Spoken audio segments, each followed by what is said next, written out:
This is Marcus Whitney's audio universe. Like, you gotta do the work. You gotta show up and just do the work.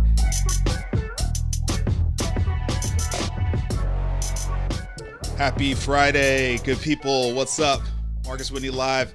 And wow, how excited am I for today's episode? So for the past couple of years, I've been getting these emails inviting me to apply to be a part of something called the NEXUS Summit. And I've been nominated by this person, by that person. And I was starting Jumpstart. I was super busy. So for a while, I did not respond. But then I got nominated by my friend who's been a guest on this show, Marquise Stillwell. And I was like, okay, I have to take that one seriously. And so things just lined up with my calendar. I wasn't doing the Health Further Summit. And so I was like, okay, I'm gonna apply. And I got in and I attended this summit last year. And it really did change my life in many, many incredible ways, and it continues to change my life.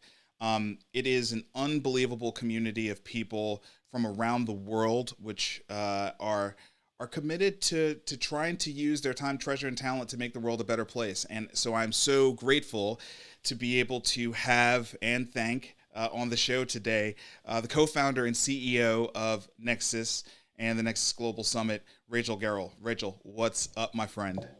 Hi, thank you so much for having me. Happy Friday. Happy Friday. Happy Friday. I'm so glad we were able to make this happen. So thanks to you, thanks to your team for helping to take some time out of your busy schedule to start this. We have a couple of topics I want to hit on, but let's definitely start with the origin story of NEXUS. How did you and your conspirators, come up with this idea that has just been so incredibly infectious to the people that have become part of this community? Thank you for asking. Few people know these stories because we're a decade in and 6,000 members all over the world. People don't really know that we started out just as an idea. So the idea was that 2011 was the International Year of Youth. And every year the UN announces it's the International Year of something. There was an International Year of Oceans, an International Year of the Potato. This is a true story. But this 2011 was the International Year of Youth. And how that works is that any group of people or nonprofits can propose to the UN an event that's aligned with the International Year of blank. And so we proposed that we would like to host an event for the next generation of the world's most influential families. And the purpose was to unite philanthropists, impact investors, people with unique influence, and real proven social entrepreneurs in one room to represent their countries at the UN to figure out how we collaborate to hurry history and scale solutions from Africa to the Middle East to Latin America, Asia, and beyond. And so walked into the UN, handed in a piece of paper, said, we want to do this. 5 seconds later, they said, sure, you can have a room, and the date is in 6 weeks. And so wow. We didn't have a name for it. We didn't have an idea of who we were going to invite. And so we quickly reached out to 75 low-hanging fruit, 75 people that we knew well who'd be interested in figuring out what could this be. They all showed up 6 weeks later at the UN. It was amazing. And we were proud of ourselves, patted ourselves on the back and said, great job. We got you 75 amazing international young leaders. Like, now let's unite and be the dream team that changes the world. And everyone said, yeah, but there's not enough people from Australia. There's not enough people from Africa. There's not enough people. And there's only 75 of us. And we said, okay, well, you were everyone we knew. And so they said, well, if we each invite 5 people, can you get another date in a bigger room? So we went back to the UN and said, we need another date in a bigger room. And they gave us a date 5 months later for the big room at the UN, a huge, beautiful, majestic 350-person room. And the Secretary General showed up as well. Wow. And those 75 people became NEXUS. So they each worked their networks, thought, who did they know who has the most access and influence and spirit to make the world a better place, and really desire to put time into that as opposed to just talk. Mm-hmm. And so those 75 each invited 5. We also cold called the Forbes 500 list and said, we're calling to host an event at the UN. Would you like to send one member of your family who's the next gen? And July 2011, we had a 350 person summit with people from 50 countries and the Secretary General. And that was really the official Nexus Summit with the title. Wow. And there you go. Wow. And so I just have to ask the small question, which is, before this, you were doing something else, and then this thing sounds like it just takes over your life. Like, did you, Correct. It doesn't sound like when you went into the UN to go claim this year of, opportunity, you knew, okay, I'm going to sign up to be the CEO of an organization that's have 6,000 people from around the world 10 years later. So what was that whirlwind of like life change for you personally, as this thing became very, very real very quickly? It was unbelievable, but I believe completely in trusting the universe. And I believe in listening more than talking. I have 2 ears and 1 mouth. And I believe of being of service. And so when moments present themselves, big or small, you ask yourself, am I able to be of service in this moment? Am I the right person to be of service? And I think if I had had a 5-year plan, Nexus never would have happened. I would have said we can rationally scale into 3 countries within 5 years, and we'll need to spend, this much time developing relationships with the prime ministers and heads of state. But instead, it became a by us, for us movement, and it really grew as a movement. And so the first event we did in February of 2011 was 3 days before my wedding. I then flew to Costa Rica, and everyone's like, "What was this thing you did at the UN?" And I was like, "I think we're going to do another one." But then that summer was all hands on deck, quit everything else you're doing, forego salaries, forego work-life balance. Like, people from 50 countries want to change the world, and they're saying there's no other vehicle doing it, and they want to create it. So I believe I was like chief admin, I was there to write down and document what our next gen members were going to architect. And so when they said, we're going to go to number 10 Downing Street next, and we're going to go to the First Lady of Australia next, I said, I'm in. I'll give you materials. Here's what we used at the UN. And suddenly I was flying all over the world, meeting with heads of state, bringing Nexus summits with, to the Sydney Opera House and with the Prime Minister of Lebanon. And it was just unbelievable. But it's because the momentum of the movement of the people and everybody feeling like this was theirs to co-create and not mine. Quickly, and it wasn't a top-down agenda. Quickly, can you just run down all the places in the world where Nexus Summits exist? Obviously not 2020, but like generally speaking, what was on the dance card for this year? Yeah, so this year we were doing a summit in Latin America, Middle East, a separate one in Israel, Caribbean, Australia, New Zealand, India, Africa, the US, and Europe. And then our global summit at the United Nations. And they usually take place with the head of state in the country, to really bring the youth voice, to come and inform what we believe the future of that country and the world should be focused on. Incredible. So that was 11. I was counting. So that was 11 events. There's one of you. Can you talk a little bit about, and I heard you, I mean, obviously this thing started at the United Nations, working with, the Secretary General, and then has moved into these other countries and continents and engaging the heads of state there. But still, you need really strong leadership in each one of these places. You can't establish 11 great events a year, like just you and your team. So can you talk about that, how the leadership has grown around the world and how, the community has created a model for people to have ownership, but also still stay within the principles of the base of what Nexus is? Sure. Yeah, we would never exist today if it wasn't for our regional directors or our city ambassadors or working group leaders. Everyone is a volunteer, and everyone is the most inspiring person I've ever met. Like, if you get to choose who represents your organization that you founded, find people that you want to learn from and people that are really, really smart and driven. And so our principles are very simple. We believe in a just and sustainable world for all, and we're committed to collaborating to hurry history and make solutions scale. We're not transactional, we're relational. So we start every summit by saying very simply, at Nexus, there's no affiliations on your name tags. We don't care where you work. We don't care what you do, because you probably do 100 things. So here, start by saying, what is your passion and how can I help? And if you don't have a passion yet, then focus on how you can help. And everybody can always help. You have no idea what it is. And that's the spirit that we bring all around the world to every single continent as they host their summits.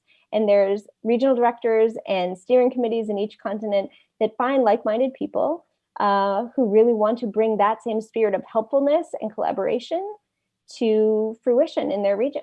And it's been beautiful because I learn what works in one region. I'll then steal and say, oh my God, that's amazing, Australia. You have a policy of no panels without women. We're going to make that a global policy. And, we have another region who said there's a policy of no panels without representation of different faces and different colors and different races. Done. We're going to make that a global policy. So I really think that we are co-creating. I'm learning from the regional directors so much more than they're probably learning from our blueprint. Our blueprint is very light. You have to have the ability not to solicit anybody, and you have to really want to do work to make change and not just talk about it. But based on that, people riff in amazing ways, and we're so inspired. I want to spend a little bit of time talking about the intentionality of the policy, because while you described it as light, I would say it may be light in terms of maybe it's light reading, but it carries significant meaning, right? Many people go to conferences, and I know that is not what Nexus gatherings are, having been to one, right? But when people think about, I'm going to spend money and I'm going to get on a plane and go to a hotel and go spend 3 or 4 days with a bunch of people, the conference mindset is what kicks in, right? And part of the rationale for the investment is I'm going to sell often, right? And so as I remember it, the fundamental thing, and this was easy for me because I wasn't going to raise money for anything, but one of the clearest things that's on the website, and you get it in the email when you confirm that you're going to be there, and one of the first things you said, at the orientation is there's no soliciting. And if we find out you're soliciting, you're out of here. And that's it. That's the end of it, right?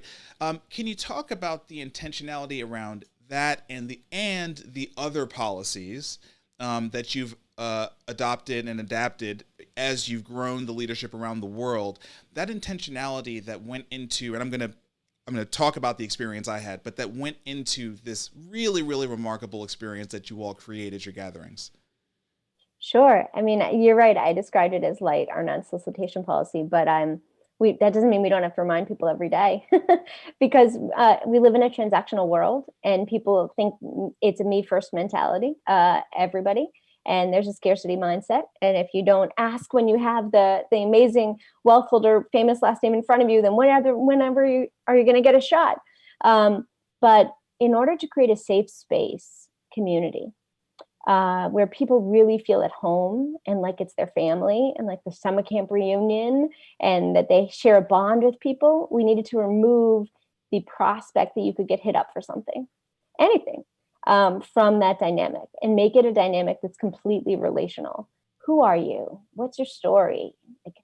What do you care about? What brought you here?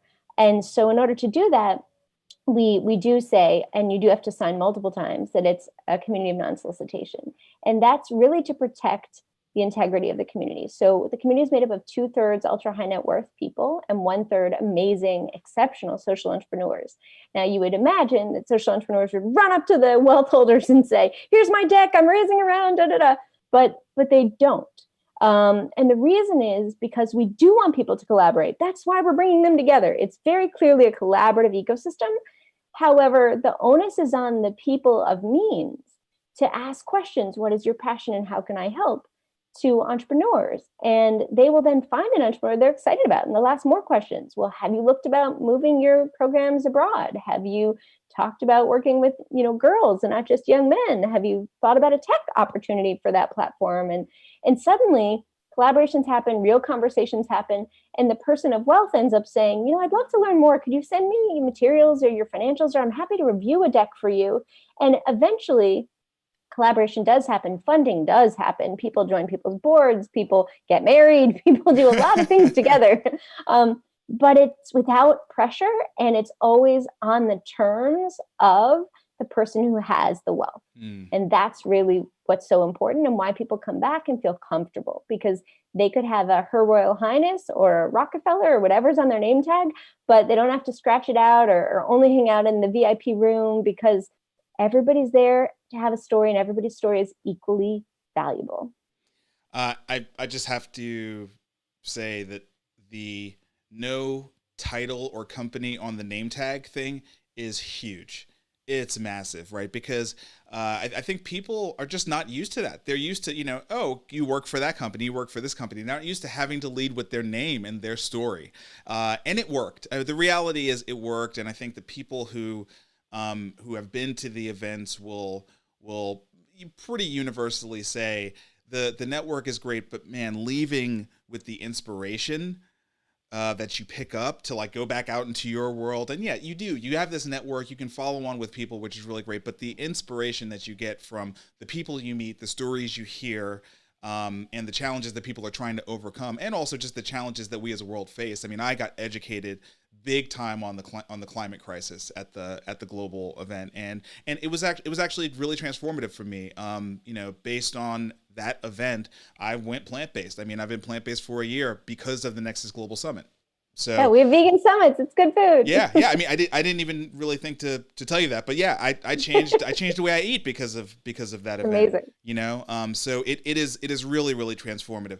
Let's talk a little bit about impact investing, because impact investing, social impact investing, ESG, a bunch of terms that quite frankly, like I had heard, did not really understand very well, and really rely on Nexus to grow my understanding of the theme.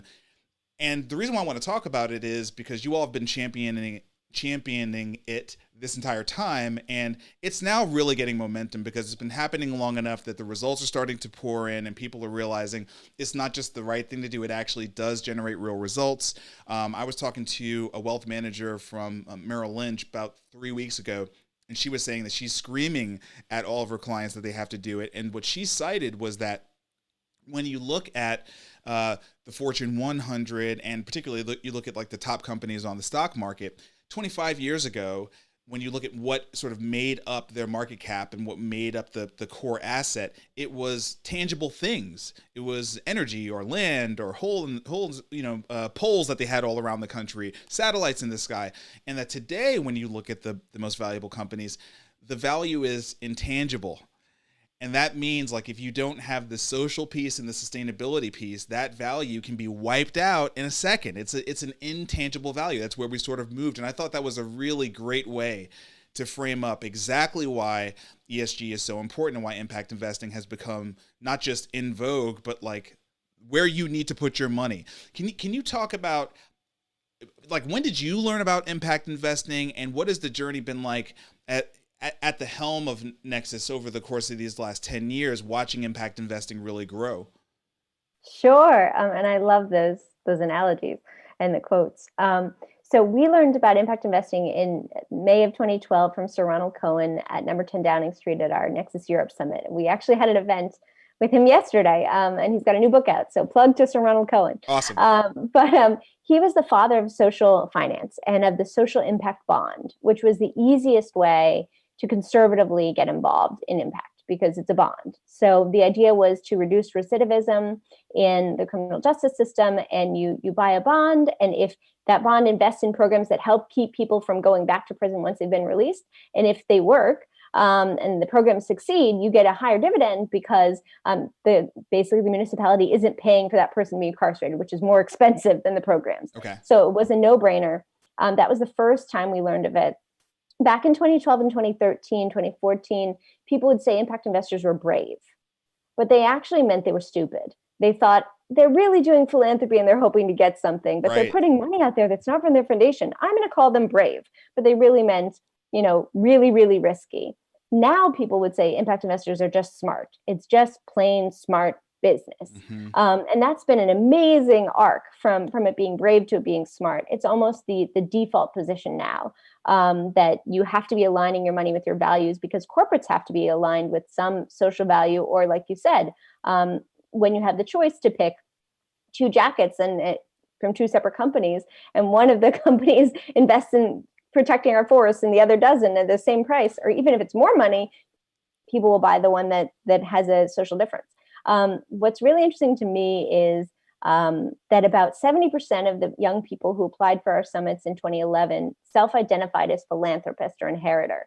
Those same people in our database, now when they apply, and you have to apply every single summit, you're not in, you're a member for life, but that doesn't mean you can just rock up every summit, because we need to have a balance in gender and in race and in diversity and geography.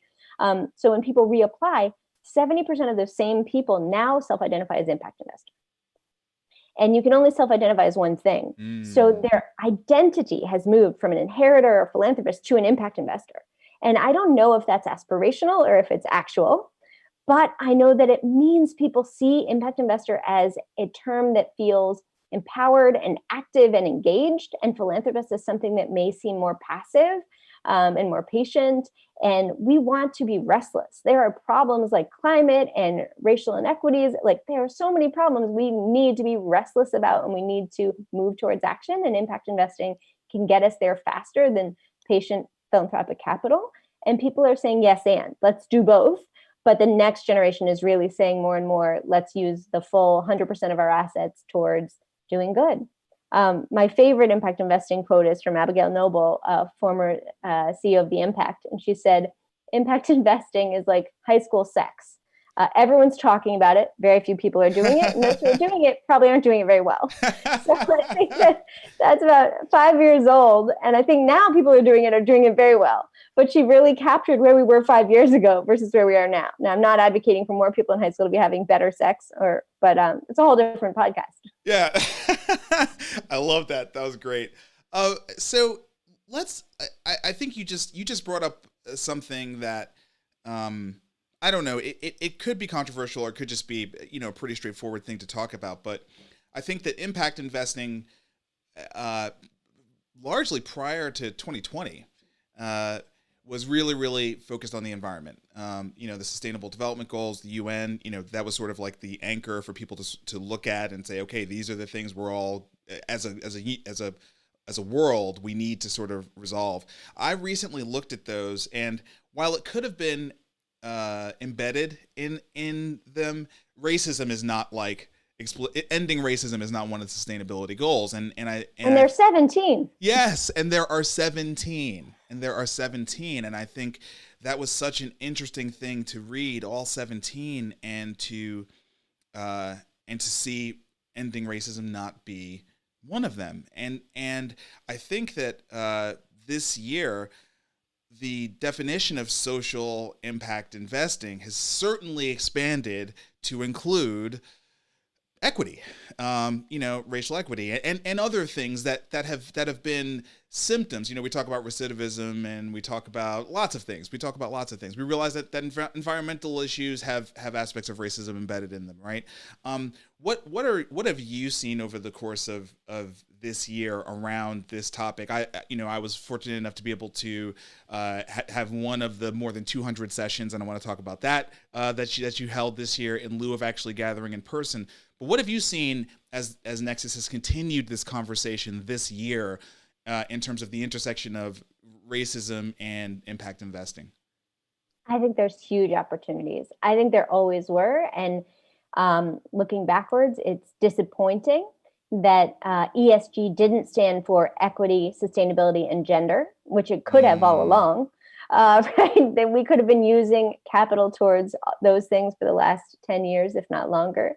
But I'm glad that the country and the world is now thinking about how can they use all of their asset classes to make a difference for equity and to fight racial discrimination in a really systemic way. I think that the easiest and safest place people are looking at doing that is through muni bonds and thinking about how can they help right there in their neighborhoods where they're living. Mm-hmm. But there's a lot of funds coming up, so many funds that are really thinking about how to invest in different ways of looking at policing, at different ways of looking at incarceration, and also at supporting a new, I guess I would say, a new class of entrepreneurs that's coming up through the ranks that has been historically cut out of a lot of the Y Combinators and the other types of accelerators that exist, because everyone had to work 2 years at Google and go to Stanford or, and there's a very small club. And I think that the new funds that are coming up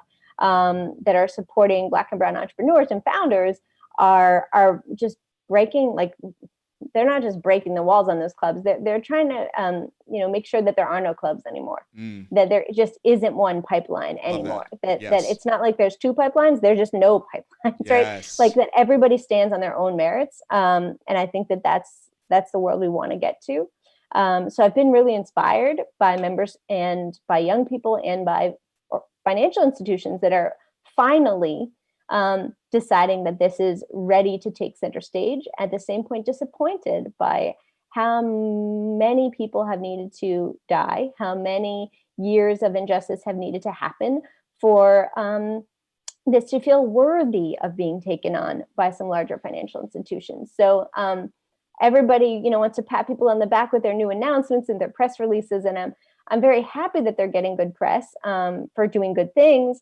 However, that's like when people tell me, Rachel, I'm so glad that you don't have all white panels or all male panels. And I was like, but really, should I be getting congratulated for that? Or is that just like basic human math and like what we should have been doing all along? Yeah.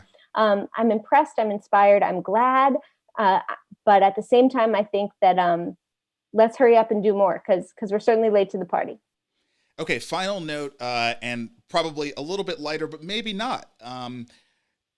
Your organization was set to do 11 events this year, and that wasn't possible, right? And one of you are leading the organization that was, to me, the very first to come to terms with that, and to lean in on the offense and say, well, what do we have and how do we serve our community? And to me, that was such a huge differentiator between you and so many other organizations throwing events where when the event component fell apart and they were thinking about the economics of that, their quote unquote communities that they say that they serve, they weren't there to be able to serve them. And because of the work that you all did, that's why this is happening. That's why my live show is happening, because I was so inspired by you not just saying, hey, we're going to do a one-time thing. You were like, no, here's our schedule for this week, and here's 10 things that you can opt in to be a part of a conversation while we're all figuring this thing out together. Can you just talk about that first week, when, because to me, it feels like you must have had to compress so many decisions and feelings, so many emotions. You had to go through some grieving, but you all came out of the gate with an unbelievable slate of great events. And I remember passing it to multiple people and being like, this is the future. Not to say we're not going to get together in person, but this is the future. The response to it, but also just like the quality of it. Can you just talk about what it was like to take your events online, on Zoom, utilizing what we had, and continue to serve your community? Thank you. Yeah, all credit to David Dietz, our Director of Impact. He stayed up late at night the first Thursday of COVID and said, we need to show up for the community now more than ever. And Lana Fern, our Director of Community, just said, yes, we do. And then Ebony, who leads our global events, said, this is what events look like. So, starting mid-March, we went to 19 events a week across 4 time zones, 10 a.m., 1 o'clock, 6 o'clock, 9 p.m., trying to get Australia, Africa, Asia, India, Latin America, everybody having a place to connect and learn. But what we really did was said to the community, we're here for you. We're leaning in. Tell us what you need. We will find a way to make those voices heard. We will bring you knowledge. We will bring you inspiration. Tell us what you want, but also go find what you want. And so I really can't take a lot of credit for the fact that we did 200 plus events in such a rapid fire way. Our members reached out to the people who inspired them, to authors, to actors, to billionaires, to CEOs, and they reached out if they had their own contacts and said, hey, this is a community that could need your message now, that could learn from you now. And suddenly I'm on emails with Andrew Yang and the CEO of PayPal and Paul Pullman from Unilever and Jeff Skoll and Gene Case and the Prime Minister in Haiti. And I'm going, where do these people come from? And they came from our members saying, I think our community could learn from these people now. These people today. And suddenly there you go. And I think that's the difference, is that Nexus is by members for members. It is a community that is self-curated, and that is the difference. I didn't, if you would have asked me what 10 topics I thought we could have focused on in COVID, I would have gotten it all wrong, but our members got it all right. And that's the trust I place in people to know their community, to know what's missing from the discourse, to know what would be adding value. We had so many people who shared from indigenous populations. We had people share about so many different topics that are just not on the news. And it was just beautiful. And, that's when you create great content and when people feel ownership themselves of what the content is, they put you on the phone with Valerie Jarrett. Like they make it happen. And I think that's the way that the world should be. It was inspiring, and so are you, Rachel. I just want to say directly, because I'm not sure the next time that we'll talk, but you are an incredible model for leaders. Incredible. Even in this conversation, constantly, appropriately giving credit to your team, to the members of the community. You are a very consistent, strong model for leaders. So thank you for being that inspiration for us right now. We need this. We need leaders to show us how to all be leaders, because we need more leaders right now. So among all the things you do, that's the thing you do every single day. You show up and you do the work of being a leader. And I want to thank you for that. Thank you. Well, I'm a long time fan of servant leadership. I think there's no such thing as better there, and there's only equal to. And I want to make sure that everyone feels that they can access, me, and that I'm here to learn from them just as much as they're here to learn from us. And if we go into life with that spirit, if we go into a dinner party or a Zoom chat with that spirit, we're going to invite more learning and invite us all to kind of elevate our consciousness. And that's what we want. So thank you for your compliments right back at you. Thank you for being a mentor to our accelerator this summer, and really just all you give to every community you're a part of. You don't allow yourself to be a footnote, and no one ever should. Thank you. Everybody out there, I put it on the screen.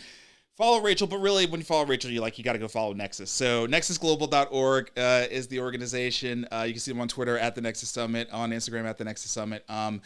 Just an absolute beacon all the time, but certainly in a moment such as this. So I'm so grateful to have been exposed to this organization. So you really should check them out. My book, Create and Orchestrate, in stores right now. You heard me talk about it all the time, so if you haven't already grabbed a copy, go do it. The podcast, Marcus Whitney's Audio Universe, everywhere that you subscribe to podcasts. You can follow me online at Marcus Whitney. I hope you all have a wonderful weekend and that it's been a good week. And, get some rest, take care of yourself, and I will see you all next week. Until then, let's build a new normal, y'all. Peace. Thank you for tuning in to Marcus Whitney's Audio Universe.